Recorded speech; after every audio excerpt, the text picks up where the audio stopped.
हर हर महादेव 24वें अध्याय का भाग 2 भस्म महामात्य का निरूपण। दयाहीन, अधम, महापापों से युक्त, उपपापों से युक्त, मूर्ख या पतित व्यक्ति भी जिस देश में नित्य भस्म धारण करते रहते हैं वह देश सदैव संपूर्ण तीर्थों और यज्ञों से परिपूर्ण ही रहता है। त्रिपुंड धारण करने वाला पापी जीव भी समस्त देवों और असुरों के द्वारा पूज्य है। यदि पुण्यात्मा त्रिपुंड से युक्त है तो उसके लिए कहना ही क्या। भस्म धारण करने वाला शिवज्ञानी जिस देश में स्वेच्छया चला जाता है उस देश में समस्त तीर्थ आ जाते हैं। इस विषय में और अधिक क्या कहा जाए। विद्वानों को सदैव भस्म धारण करना चाहिए एवं लिंगार्चन करके षड्क्षर मंत्र का जप करना चाहिए। ब्रह्मा, विष्णु, रुद्र, मुनिगण और देवताओं के द्वारा भी भस्म धारण करने के महत्व का वर्णन किया जाना संभव नहीं है। जिसने अपने वर्ण और आश्रम धर्म से संबंधित आचार और क्रियाएं लुप्त कर दी है, यदि वह भी त्रिपुंड धारण करता है तो समस्त पापों से मुक्त हो जाता है। जो भस्म धारण करने वाले लोग को त्याग कर धार्मिक कृत्य करते हैं उनको करोड़ों जन्म लेने पर भी संसार से मुक्ति प्राप्त नहीं हो पाती है। जिस ब्राह्मण ने भस्म से अपने सिर पर त्रिपुंड धारण कर लिया है उसने मानो गुरु से सब कुछ पढ़ लिया है और सभी धार्मिक अनुष्ठान कर लिए हैं। जो मनुष्य भस्म धारण करने वाले को देखकर उसे कष्ट देते हैं वे निश्चित ही चंडाल से उत्पन्न हुए हैं। ऐसा विद्वानों को जानना चाहिए। भक्ति परायण ब्राह्मण और क्षत्रियों को मानस्तों के तनय इस मंत्र से अभिमंत्रित भस्म को शास्त्र सम्मत कहे गए अंगों पर धारण करना चाहिए। वैसे त्र्यंबकम यजामहे इस मंत्र से और शूद्र शिवाय नमः इस पंचाक्षर मंत्र से भस्म को अभिमंत्रित कर धारण करें।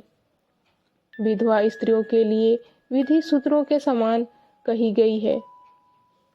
5 ब्रह्मादि मंत्रों से गृहस्थ त्रिपुंड धारण करें। ब्रह्मचारी त्र्यंबकम यजामहे इस मंत्र से और वानप्रस्थी अघोरभ्योस्थ इस मंत्र से भस्म को अभिमंत्रित करके त्रिपुंड धारण करें। लेकिन यति प्रणव के मंत्र से त्रिपुंड धारण करें।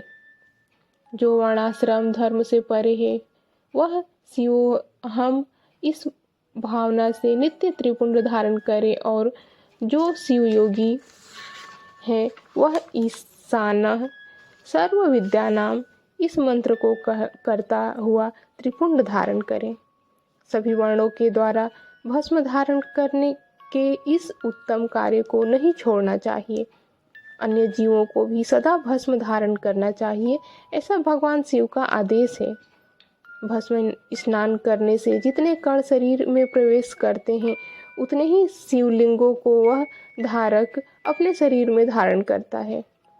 ब्राह्मण, क्षत्रिय, वैश्य, शूद्र, वर्णशंकर, स्त्री, विधवा, बालक, पाखंडी, ब्रह्मचारी, गृहस्थ, वानप्रस्थी, सन्यासी, व्रती और सन्यासिनी स्त्रियां ये सभी भस्म के त्रिपुंड धारण के प्रभाव के द्वारा मुक्त हो जाते हैं, इसमें कोई संशय नहीं है। जैसे ज्ञानवश या अज्ञानवश धारण की गई अग्नि सबको समान रूप से जलाती है, वैसे ही ज्ञान या अज्ञानवश धारण किया गया भस्म भी समान रूप से सभी मनुष्यों को पवित्र करता है। भस्म और रुद्राक्ष धारण के बिना जल या अन्न को अंश मात्र भी नहीं खाना चाहिए। गृहस्थ, वानप्रस्थ, सन्यासी और वर्णशंकर जाति का व्यक्ति यदि भस्म एवं रुद्राक्ष को धारण किए बिना भोजन करता है तो वह मात्र पाप ही खाता है और नरक की ओर प्रस्थान करता है। ऐसे समय में उक्त वर्ण धर्मों का वह व्यक्ति गायत्री मंत्र के जप से और यति मुख्य प्रणव मंत्र के जप से प्रायश्चित करके मुक्ति प्राप्त कर सकता है। जो त्रिपुंड की निंदा करते हैं वे साक्षात शिव की ही निंदा करते हैं और जो त्रिपुंड धारण करते हैं वे साक्षात उन्हीं शिव को ही धारण करते हैं।